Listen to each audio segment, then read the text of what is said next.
이제 시간이 되었습니다. 우리 다 같이 주학에 맞춰서 기도하심으로 오늘 사순절 둘째 주일 주일날 예배로 하나님 앞에 나아갑니다.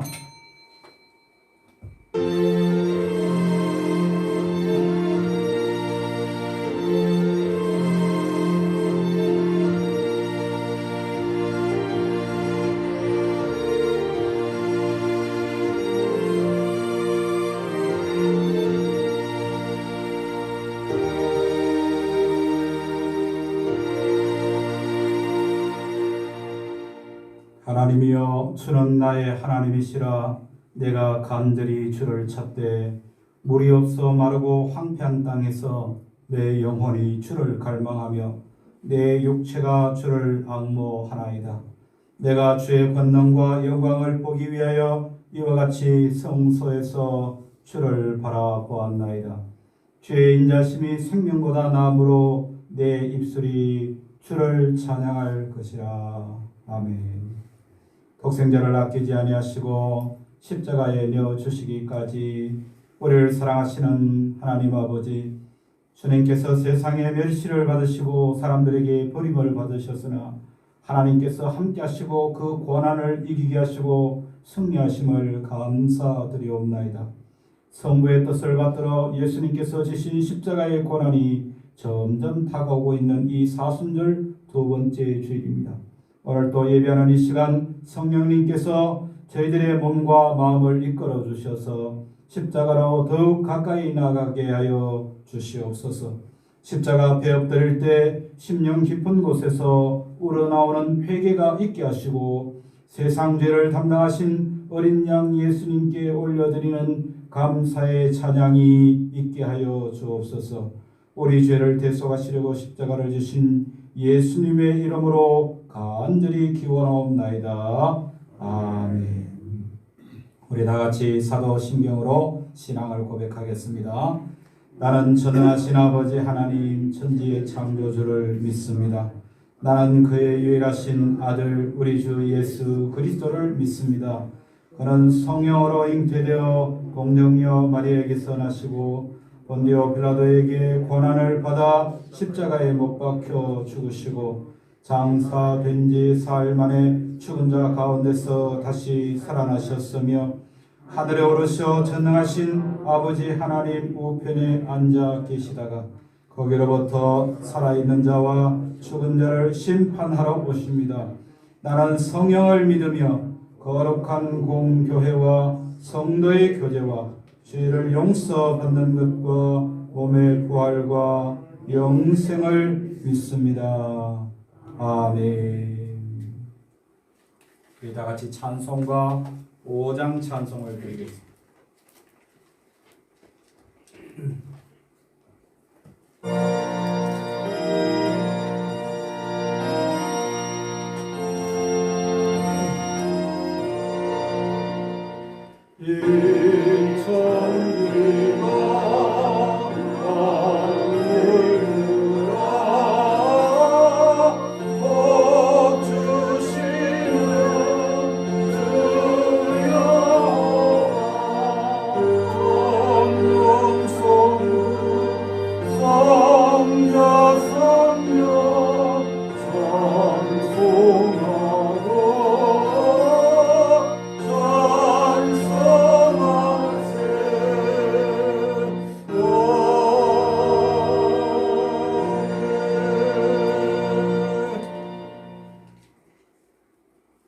우리 최치수 원로장로님 기도 인도하시겠습니다.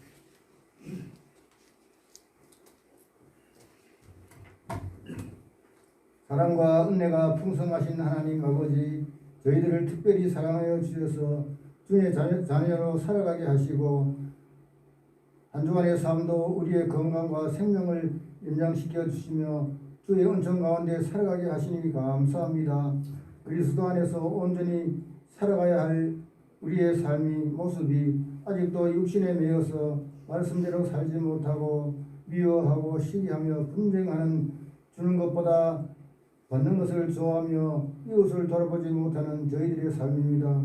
하나님께서 우리의 잘못을 용서하여 주시고 이제 그 길에서 돌아서서 하나님께는 영광이 되고 믿는 사람들이 더하여지는 좋은 동평교회가 되게 하옵소서. 하나님께서는 우리의 삶의 모든 것을 알고 계십니다. 육신의 연약함도 아시고 우리의 있어야 할 바 모든 것을 아시오니 육신의 질병으로 여러 가지 문제로 마음 상한 이들을 하나님의 말씀으로 위로를 받고 주 안에서 항상 기뻐하는 삶을 살아가게 하여 주시옵소서. 모든 성도들이 한마음 한뜻이 되어 봉사하고 섬기며 교제하며 참으로 주님이 칭찬하시는 모든 성도들의 삶이 되게 하여 주시옵소서. 이 시간에도 하나님의 말씀을 선포하는 목사님을 도우셔서 우리를 향하신 하나님의 뜻을 바로 깨닫는 은혜의 시간이 되게 하시고 말씀을 듣는 우리들의 마음밭이 준비되게 하셔서 30배, 60배의 100배의 열매가 맺어지기를 원합니다. 코로나19로 통하여 지치고 상한 심령으로 주의 전에 모였사오니 예배를 마치고 돌아갈 때는 우리의 믿음 안에서 참된 평화를 맛보며 이 세상을 능히 하나님의 말씀으로 이길 수 있는 우리 모든 성도들의 삶을 살게 하여 주시옵소서. 오늘도 이 자리에 우리가 함께하지 못하는 이들에게도 같은 은혜 내려 주시옵소서. 예수님 이름으로 기도하옵나이다. 아멘.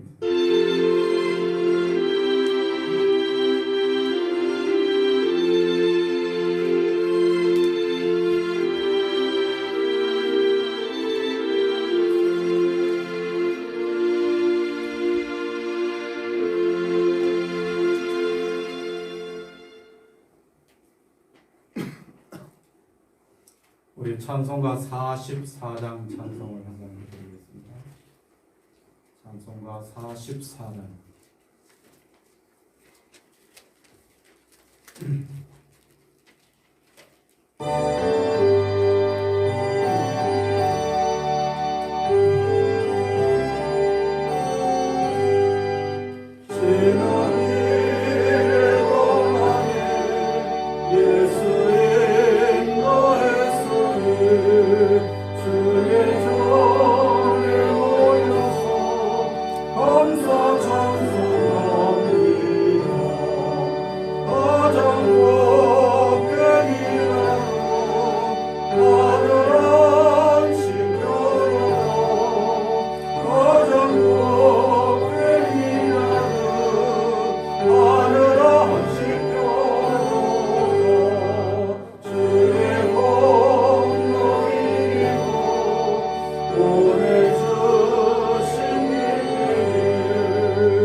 오늘 우리에게 주시는 하나님의 말씀 구약 성경 사무엘하 17장 14절 한 절 말씀만 보시겠습니다. 대학성경 사무엘하 17장 14절 말씀입니다. 한 절밖에 안 되니까 우리 다 같이 큰 목소리로 합독을 하겠습니다. 시작. 압살롬과 온 이스라엘 사람들이 이르되 아렉 사람 후세의 계략은 아히도벨의 계략보다 낫다니 이런 여호와께서 압살롬에게 화를 내리려 하사 아히도벨의 좋은 계략을 물리치라고 명령하셨음이더라. 아멘. 할렐루야. 네, 오늘도 복된 성일에 우리 주님의 전에 올라온 여러분들을 주님의 이름으로 축복합니다. 지금 어섬 지역에 코로나19 확진자가 계속 많이 늘어나고 있는 그런 상황이어서 정말 지금 우리가 어려운 시기를 지나고 있습니다. 빨리 이 코로나가 속히 소멸되도록 우리가 기도해야 되겠습니다만, 그러나 우리 성도들은 이런 위기의 상황 속에서 절대 두려움을 가지면 안 됩니다. 두려워하지 마십시오. 하나님께서 우리를 붙드신다. 그리고 또 우리가 뜻하지 않게 하나님 부름을 받으면 천국 가면 됩니다. 너무 걱정하지 마세요. 거기에 너무 두려워하거나 걱정하는 것은 우리 신앙인들로서의 아름다운 삶의 자세가 아니라는 것을 반드시 기억하시기를 바랍니다. 그러나 우리가 두려움과 걱정은 하지 말아야 돼요. 조심은 하셔야 됩니다. 항상 마스크 끼고, 그리고 손도 자주 씻고, 그리고 많은 사람들이 모인 곳에 갈 때는 항상 조심하셔야 됩니다. 항상 그렇게 하셔서 이 코로나 위기를 잘 극복하고 하나님께서 우리에게 허락하신 새날을 우리가 맛볼 줄로 믿습니다. 오늘 또 이 자리에 나오신 여러분들 주의 이름으로 축복하면서 좌우 옆 사람하고 그냥 눈인사 반갑습니다. 사랑합니다. 감사합니다.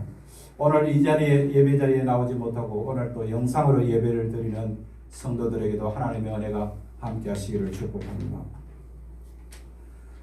제가 이 사순절 기간이지만 계속해서 사무엘서 말씀을 여러분들과 함께 은혜 나누려고 합니다. 이 사무엘하 17장을 쭉 읽어보면 다윗은 자기 아들 압살롬의 반역으로 도망자의 신세가 됩니다. 아들이 아버지를 반역해서 왕위 찬탈이 일어난 것이죠. 그러니까 그냥 왕위만 빼앗은 것이 아니라 아버지를 죽이려고까지 하는 그런 상황인데, 이때 아히도벨이라고 하는 그런 자가 다윗을 죽이는 일에 앞장을 서는 것을 보게 됩니다. 이 사람은 굉장한 모사꾼입니다.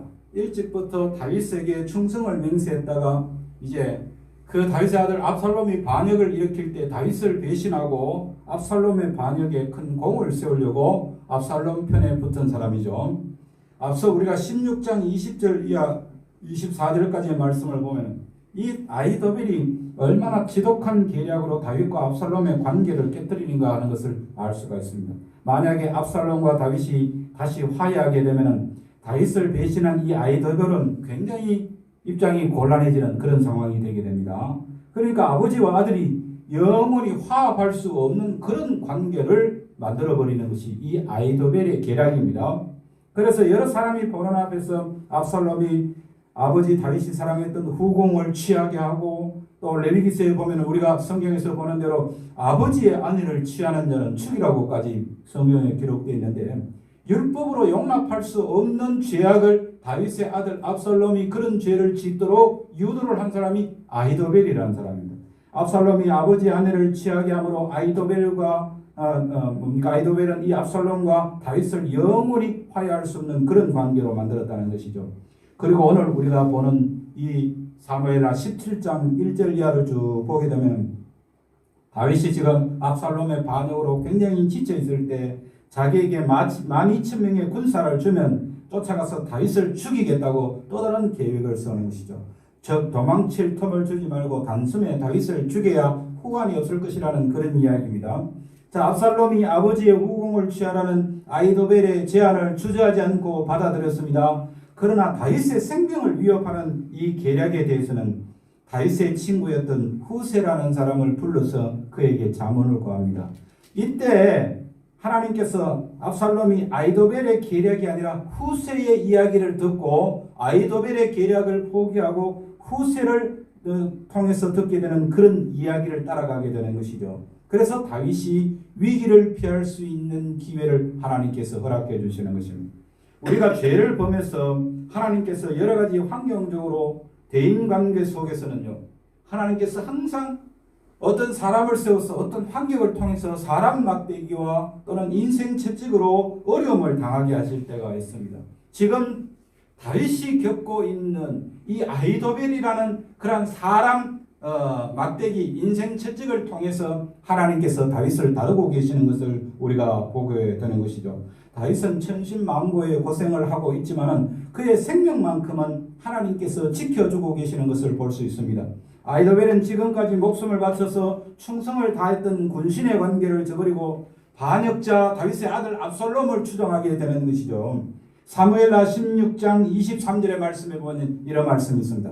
그때 아히도벨이 베푸는 계략은 사람이 하나님께 물어서 받은 말씀과 같은 것이라 아히도벨의 모든 계략은 다윗에게나 압살롬에게나 그와 같이 여겨졌더라 하는 말입니다. 그러니까 당시에 전쟁을 하기 전에는 항상 임금들이 전쟁 나서기에 앞서서 선지자들에게 물었습니다. 하나님의 뜻을 가르침 받을 수 있었던 것이죠. 그런데 이 아히도벨은 얼마나 두뇌가 명석한지 선지자들이 하나님께서 기도해서 받은 응답과 같은 그런 모략이 일치하는 아주 지혜롭고 총명한 사람이었다는 것이죠.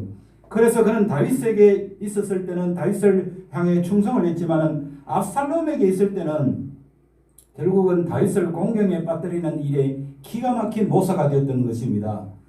그가 만약 압살롬과 계속 있었다면 다윗은 아마 죽음을 면치 못했을 것입니다. 그러나 아히도벨이 원수를 갚으려던 계략은 후세라는 사람에 의해서 무산이 됩니다. 아히도벨은 압살롬이 자기 의견을 받아들이지 않고 후세의 이야기를 듣는 것을 보고 이미 이 전쟁에 승산이 없음을 알고 자기 고향으로 돌아가는 것입니다. 그는 집을 정리하고 스스로 목매어 죽음으로 그의 생을 마감한다는 이야기가 오늘 바로 이 사무엘하 17장에 나오는 이야기죠. 하나님께서 뛰어난 지혜를 주시고 다윗을 만나서 충성한 기회를 주셨음에도 이 아히도벨의 끝은 아름답지 못했습니다. 오히려 아히도벨에게 공격을 받았던 다윗은 죄를 지었음에도 불구하고 하나님 앞에서 연단을 받은 자로 살았기 때문에 예수 그리스도께서 이 땅에 오시는 일에 쓰임을 받았던 것을 보게 됩니다. 우리가 다윗이나 아히도벨 이 두 사람의 인생을 비교해 볼 때 그들이 천성이 선하거나 악했기 때문이 아니라는 것을 우리가 분명히 알아야 됩니다. 두 사람이 다 하나님의 부름을 받았고 두 사람 다 하나님께 충성할 기회를 부여받은 사람이었습니다. 그런데도 한 사람의 인생은 비극으로 끝났고 한 사람의 인생은 점점 허무하게졌다는 사실을 우리가 알아야 됩니다. 자, 여러분, 우리 신실한 하나님의 백성들에게도 하나님께서는 고난을 주십니다. 그 고난의 장애물들을 통해서 우리가 변화되고 우리가 바꿔지기를 원하시는 것이 하나님의 뜻이라는 것을 기억해야 됩니다. 그래서 신실한 하나님의 자녀들에게도 고난이 있다는 사실을 여러분 기억하셔야 됩니다. 예수를 믿는 사람들이 순풍에 돛단 것처럼 모든 일이 다 잘 된다면 정말 누구를 만나든지 간증하기에 좋겠지만은 예수를 믿는 사람들도 믿지 않는 사람과 똑같이 경제적으로 고통을 당하기도 하고 가정적으로 어려움을 겪기도 하고 개인적인 아픔을 갖고 살아가는 것입니다. 그 이유가 뭐겠어요? 사람이 이 땅을 살면서 경험하는 모든 문제는 하나님의 주권 아래에 있다는 사실을 여러분 잊지 마시기를 바랍니다. 하나님께서 우리를 향하신 구원의 계획을 성취하기 위해서 여러 가지 고난과 장애 그리고 역경의 요소들을 우리의 인생 삶에 군데군데 배열해 놓으시고 우리를 점점 하나님의 형상으로 변화시키시며 하나님의 뜻을 찾는 자로 세우기 위해서 변화시키고 바꾸신다는 것을 기억해야 합니다. 한번 따라하겠습니다. 하나님은 지금도 나를 하나님의 성품에 맞게 바꾸시기를 원하신다. 여러분, 이 믿음을 우리가 가져야 됩니다. 하나님의 뜻을 찾는 자로 세우기 위해서 우리를 바꾸어 가신다는 사실을 우리가 한시도 잊어버리면 안 됩니다. 옛사람 타락한 옛 성품을 벗고 그리스도의 형상으로 덧입는 것이 우리를 연단 가운데 두시는 이유입니다. 왜 내가 예수 믿고 믿음으로 살려고 하는데 나에게 이런 고난이 오나? 하나님께서 그 고난을 통해서 여러분들이 바꿔지고 하나님의 형상을 덧입는 진정한 하나님의 백성이 되기를 원하신다는 이야기죠. 하나님의 구속사적인 입장에 볼 때 우리가 더 많이 가졌느냐 덜 가졌느냐 이런 문제는 그렇게 중요한 문제가 아닙니다. 예수님께서 이 땅에 오신 목적이 우리의 죄 문제를 해결하기 위함이요 우리 속에 변질한 하나님의 씨를 바꾸기 위함이요 우리가 잃어버린 하나님의 통치권 즉 땅을 정복하고 다스리고 환경에 영향을 미치고 천국을 살 수 있는 권세를 되찾게 하기 위한 것입니다. 따라서 구원받은 하나님의 백성들이 이 땅에서 경험하는 모든 고난은 버릴 것이 없어. 성경에 나오는 고난의 예들을 우리가 한번 찾아볼 수 있습니다. 먼저는 창세기 나오는 요셉의 고난을 우리가 한번 보기를 원합니다. 여러분 아시는 대로 요셉은 일찍 꿈을 꾸고 하나님으로부터 부름을 받았습니다. 그러나 어린 요셉의 마음속에 잘못된 가치관이 심겨져 있었어요. 그 속에는 나는 하나님의 사랑을 받은 자이기 때문에 남을 함부로 판단해도 되고 남의 허물과 잘못을 지적할 수 있다는 잘못된 생각이 있었습니다. 그래서 그는 형들의 허물과 비리를 아버지에게 그대로 일러 바치므로 그렇지 않아도 편애하는 아버지로 인해서 불평이 많은 형제들의 마음에 큰 고통을 주고 분노를 일으키는 것을 보게 됩니다. 하나님은 요셉 속에 처리되지 않는 옛 사람의 성품들을 벗겨내기 위해서 고난의 장애물을 사용하시는 것을 보게 됩니다. 우리가 장애물을 만났을 때 붙잡아야 될 것은 어떤 외부적인 환경이나 어떤 사람의 아니면 마음의 문제가 아니라 하나님이 나의 존재 가치를 가치 있는 존재로 바꾸시는 분이고 하나님이 나의 필요를 채우시는 분이라는 이 근본적인 구원에 대한 개념을 바로 가지는 것이 중요한 것이죠. 요셉에게는 형들이 장애물이었습니다. 결국 형들의 미움으로 종이 되어 팔려갔을 때, 또 보디발의 아내가 누명을 씌웠을 때, 또 억울한 누명을 쓰고 옥에 갇혔을 때, 술 맡은 관원장이 약속을 잃어버릴 때, 모든 때에 여러분 이 요셉은 좌절하거나 대적하지 않고 그 문제를 하나님과의 관계에서 풀어나갔던 것을 우리가 잘 보셔야 됩니다. 창세기 45장 5절에 보면 하나님이 생명을 구원하시려고 나를 당신들보다 먼저 보내셨나이다. 형들에게 나중에 그렇게 고백하는 모습을 봅니다. 또 50장 20절에 보면은 당신들은 나를 헤아려 했으나 하나님은 그것을 선으로 바꾸사 오늘과 같이 많은 백성의 생명을 구원하게 하시려 하셨나이다. 당당하게 그렇게 말하고 있죠. 내가 지금까지 고난과 역경의 삶을 살아야 했던 것은 형들 당신들 때문에 문제가 이런 문제가 생겼다 이런 게 아니라 바로 이스라엘과 나의 구원을 위한 것이라고 하는 자기의 고난의 삶을 재해석했다 그 말이에요. 우리는 예수를 믿으면서도 여전히 고난이 오고 힘든 일이 생기면 누구 때문에 너 때문에 라고 자꾸 남을 탓하는 일이 많습니다. 그러나 여러분 하나님의 사랑하는 백성들에게 고난을 주시는 것은 누구 때문이 아닙니다. 나를 바꾸시고 나를 변화시켜서 하나님 나라에 합당한 사람으로 세우시기 위하여 우리의 삶에 고난을 배열하고 계신다는 것을 잊지 마시기를 바랍니다. 그 다음에 또 하나를 보게 되면 이스라엘 백성들을 보게 됩니다. 그들은 바로에게 압제를 받고 애국 사람들을 위해서 일하면서 마음속에 너무나 상실감이 컸습니다. 그들은 하나님을 찾기 시작했고 하나님이 그들에게 찾아오셔서 그들의 중요성과 안전의 욕구를 채워주기를 원했습니다. 그러나 그들은 애굽에서 구원을 받고도 계속해서 애굽에서 가마솥에서 먹던 고기와 마늘과 빵을 구했습니다. 또 그들은 안전하게 살기 원했지만 아말렉이 그들을 기다리고 있었고 계속적인 장애 요소들이 그들 앞에 나타나고 있었습니다.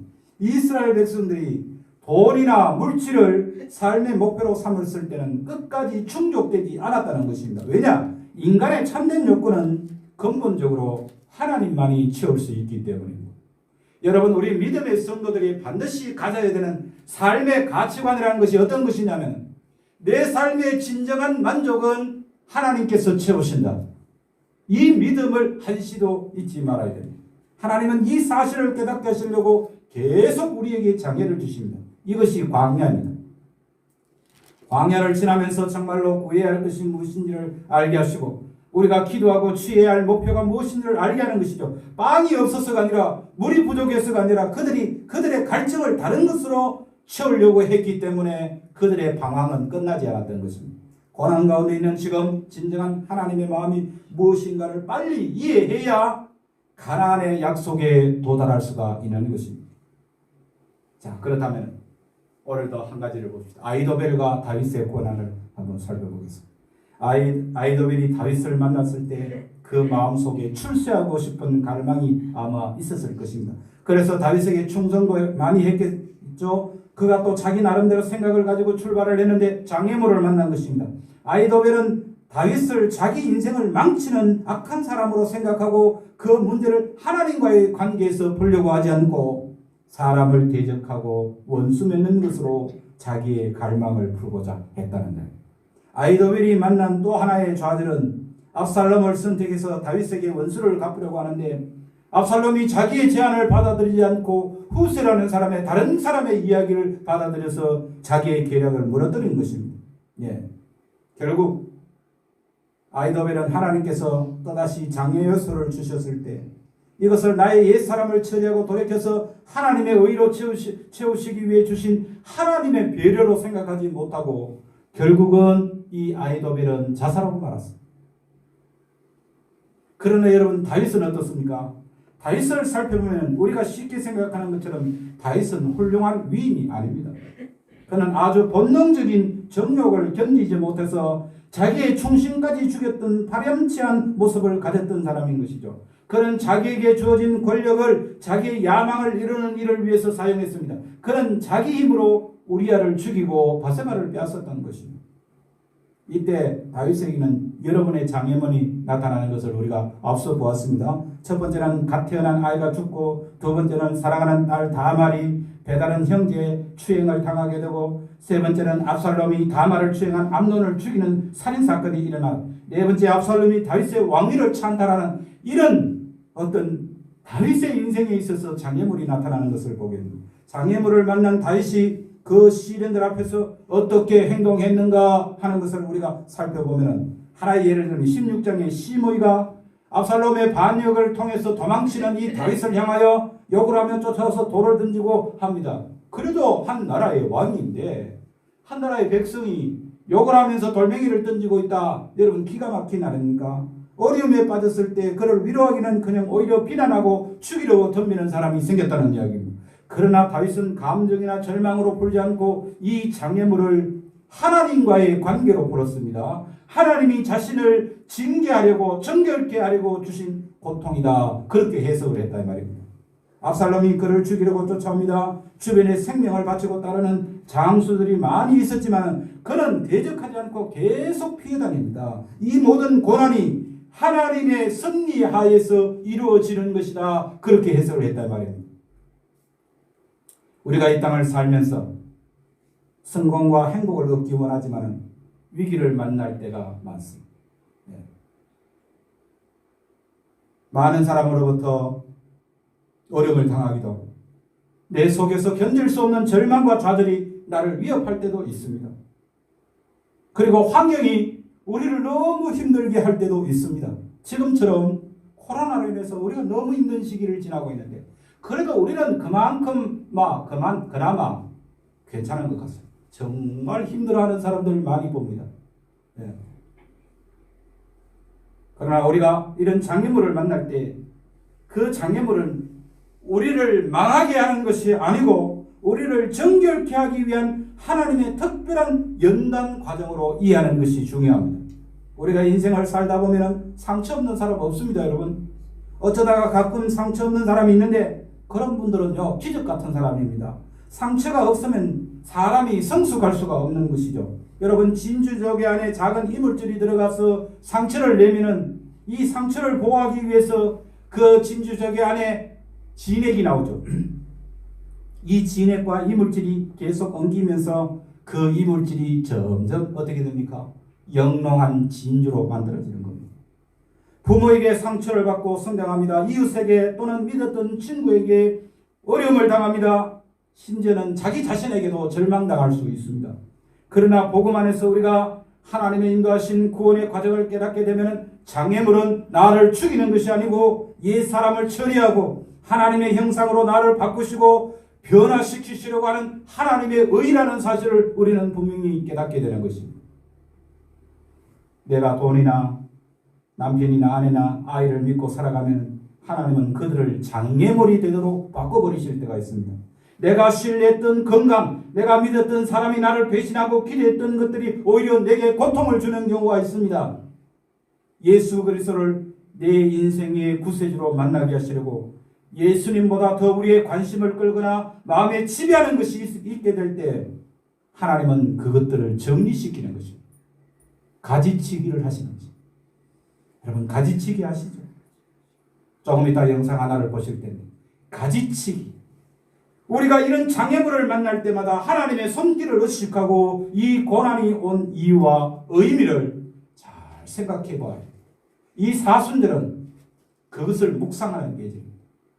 주님의 십자가를 생각하면서 왜 하나님께서 내 인생에는 이런 고난을 주시고 장애물을 주실까? 하나님께서 너 필요 없는 가지쳐라. 그렇게 말씀하시는 것입니다. 우리는 타락한 인간이기 때문에 우리 속에 있는 타락한 성품이 정결케 되어야 하나님의 경륜에 쓰임을 받을 수가 있습니다. 지금 내가 불편하고 갈증이 있고 내 인생이 힘든 것은, 내가 행복하지 못한 것은 나의 필요가 채워지지 않아서가 아니라 아직 내게 하나님이 손보실 것이 남아있기 때문에 불필요한 것들을 잘라내시는 것입니다. 성도가 이 땅을 살면서 고난을 겪고 여러 가지 아픔을 경험하는 것은 위기가 아니라 기회입니다.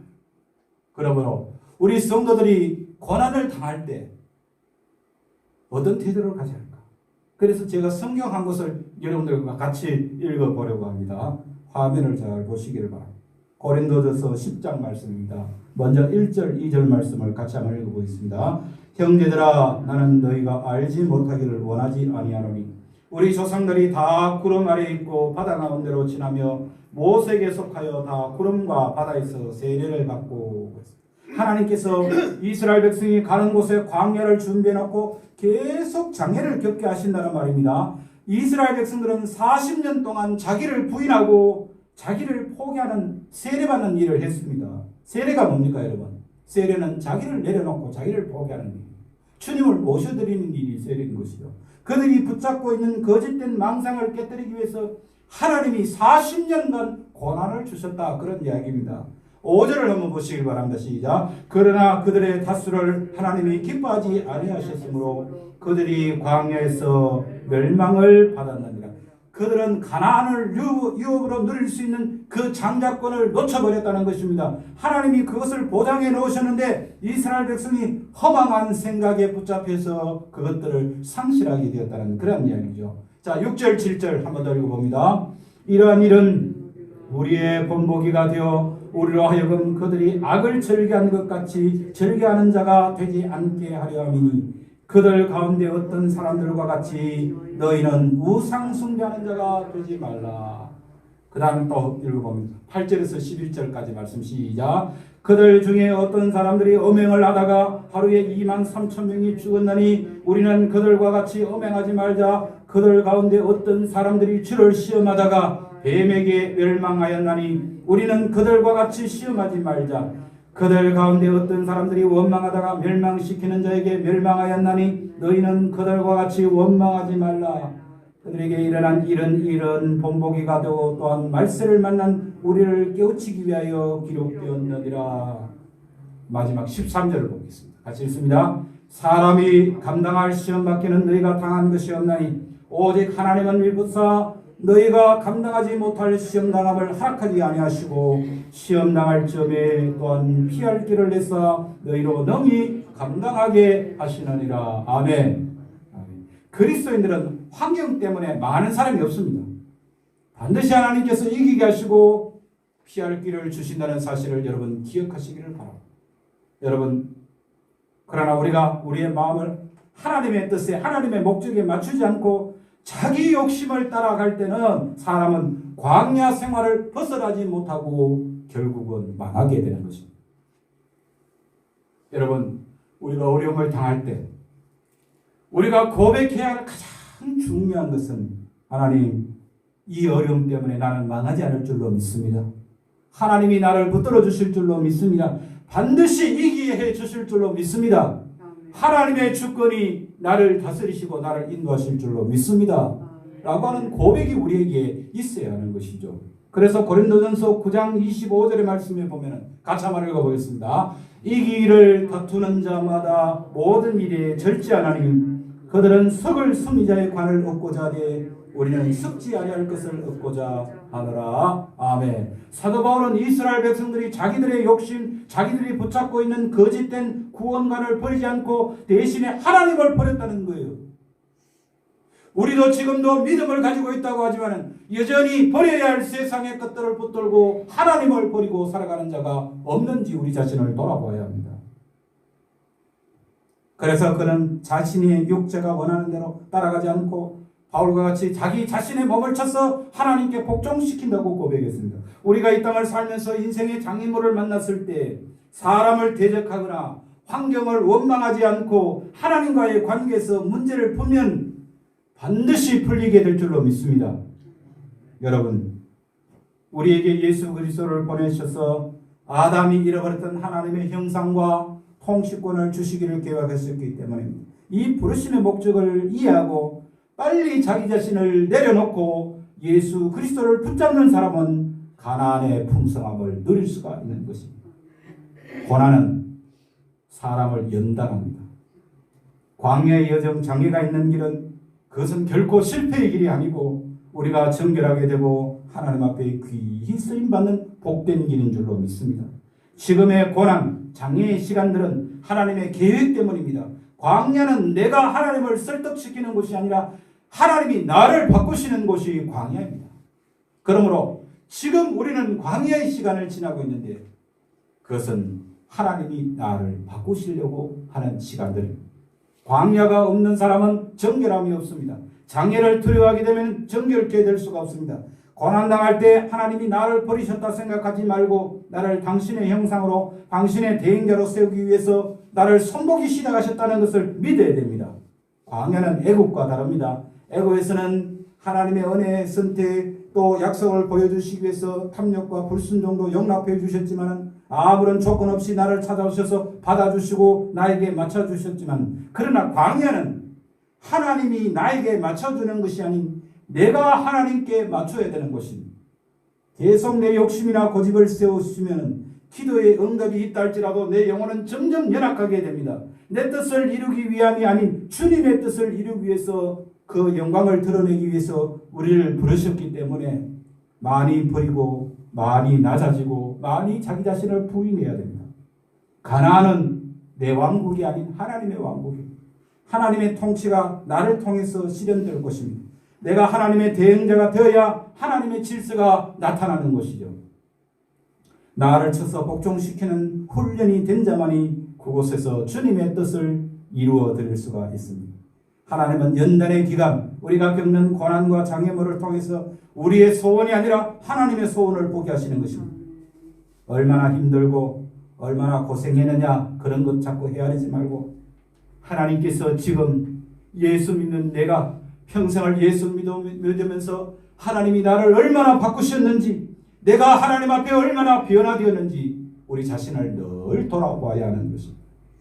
시편 119편 71절 말씀 한번 같이 읽겠습니다. 고난당한 것이 내게 유익이라. 이로 말미암아 내가 주의 율례들을 배우게 되었나이다. 아멘. 변화된 그리스도인이 되고 그리스도의 향기가 되어서 하나님의 기쁨이 되는 승리하는 성도들이 되시기를 주의 이름으로 축복합니다. 기도하시겠습니다.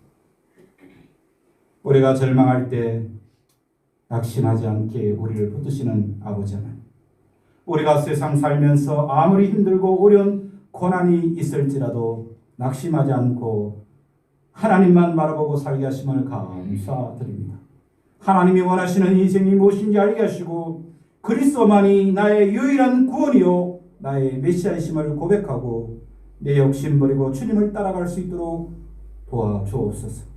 사람들이 나를 힘들게 할 때, 환경이 나를 어렵게 할 때 사람 대적하지 않고 원망 불평하지 않고 변화되고 바꾸어진 다윗처럼 하나님 앞에서 새롭게 바꾸어지는 모습으로 세워지는 저희들이 되게 하여 주옵소서. 하나님 영광의 보좌 앞에서 멋지게 쓰임받을 그날을 사모하면서 오늘 시련들을 잘 극복할 수 있는 성도들이 되게 하여 주옵소서. 마음은 원이로되 육신의 질병으로 애터는 심령들에게 주님 친히 안수하여 주셔서 건강한 몸과 마음으로 하나님의 영광을 드높이는 종들이 되게 하여 주시옵소서. 삶의 문제로 어려움을 겪는 성도들의 문제가 해결의 복을 누리게 하여 주시옵소서. 우리가 성령 충만히 받아 하나님께 간구할 때 반드시 응답하실 줄 믿사오니 오직 하나님께만 매달려 힘을 다하여 기도하는 저희들 되게 하여 주시옵소서. 아버지 하나님이여, 코로나19의 감염병이 지금 온 세계를, 아버지 하나님 특별히 이 여성 지역에 확진자가 속출하고 있습니다. 하나님, 이 땅을 주님 불쌍히 여기시고 우리의 기도를 들으시고 속히 응답하셔서 아버지 하나님의 이 땅을 회복시켜 주시옵소서. 제 사랑하는 성도들 가운데 객지에 나가 있는 자녀 성도들이 있습니다. 그 외에도 하나님의 은혜가 늘 함께하여 주시옵소서. 오늘 또 이 자리에 함께하지 못하지만 영상으로 함께 예배하는 사랑하는 주의 성도들의 그 예배 현장에 성령의 뜨거운 역사가 나타나게 하여 주시옵소서. 아버지 하나님, 우리 교회에서 특별히 이 어려운 시국에 직분자들을 세우려고 합니다. 성령께서 감동을 주셔서 주의 몸된 교회에 그 사명을 잘 감당할 수 있는 충성된 일꾼들을 세워 주시옵소서. 교회를 섬기는 헌신자들을 기억하여 주시고 저마다 믿음에 의지하는 성실함으로 서로를 섬기는 아름다운 우리 동편교회 공동체가 되게 하여 주시옵소서. 우리 주 예수 그리스도의 이름으로 간절히 기도드리옵나이다. 아멘. 다시 영상 한 장 합니다.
같이 찬송가 399장 찾습니다.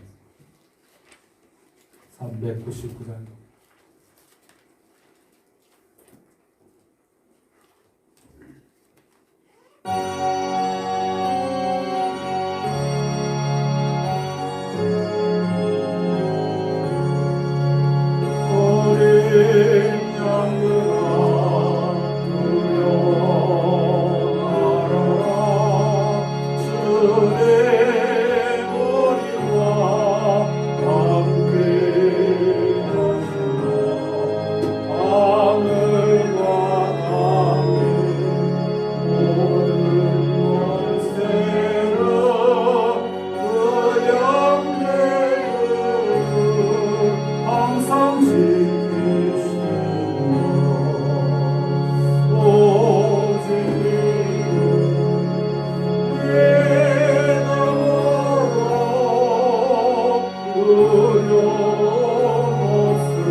범사에 감사드립니다. 제 가정에서 드립니다. 김영자 권사님 감사드렸습니다. 임세규 장로님, 박희정 권사님 감사드렸습니다. 김용석 집사님 감사드렸습니다. 이하임 권사님 감사드렸습니다.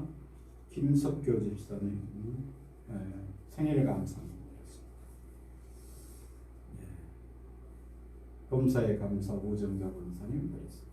성경금 김옥숙 권사님, 김영자 권사님 드렸습니다.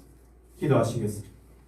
오늘 또 주님의 전에서 주님의 날을 성수하게 하시고 여호와 하나님을 경외하며 말씀을 즐거워하는 예배를 드리게 하신 하나님 감사드립니다. 전능하신 하나님께 예배를 드리며 섬기는 심령으로 예물을 봉헌하는 성도들에게 복과 은혜를 베풀어 주시고 무슨 일을 하든지 막히지 않게 하시고 형통의 은혜를 베풀어 주시옵소서.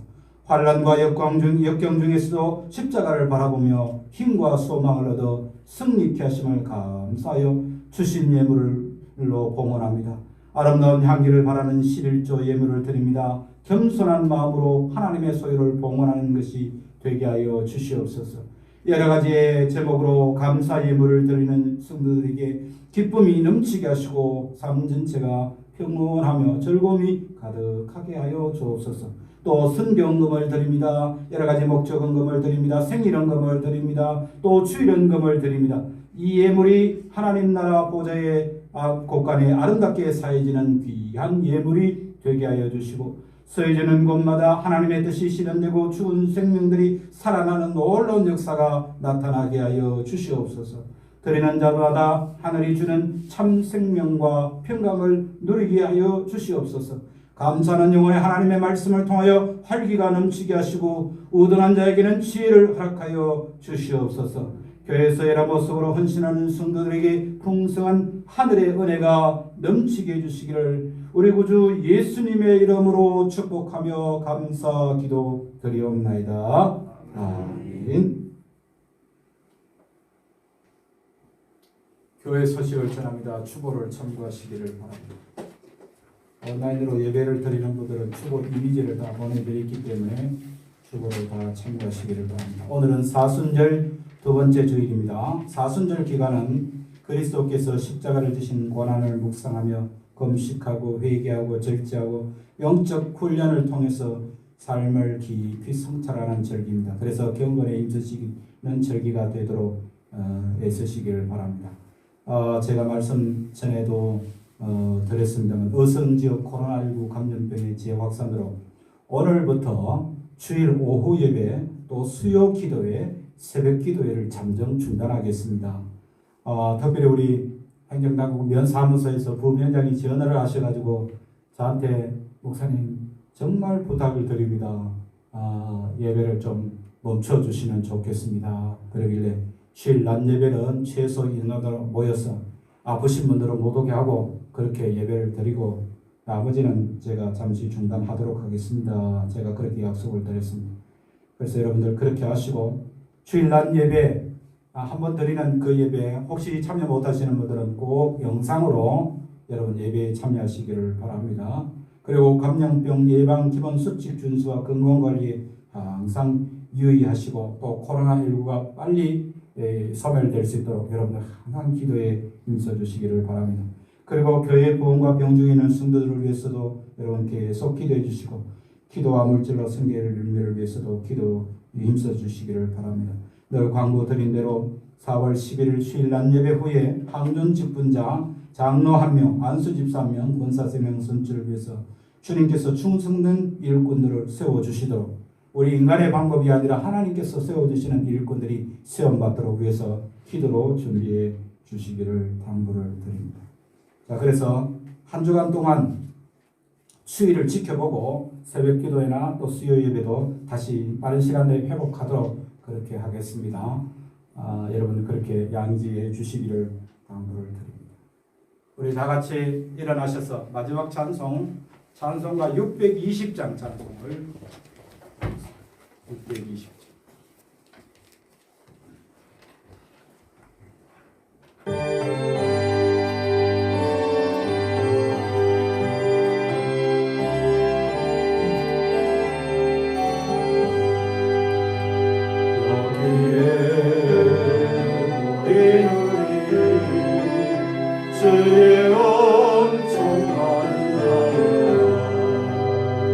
주께서 이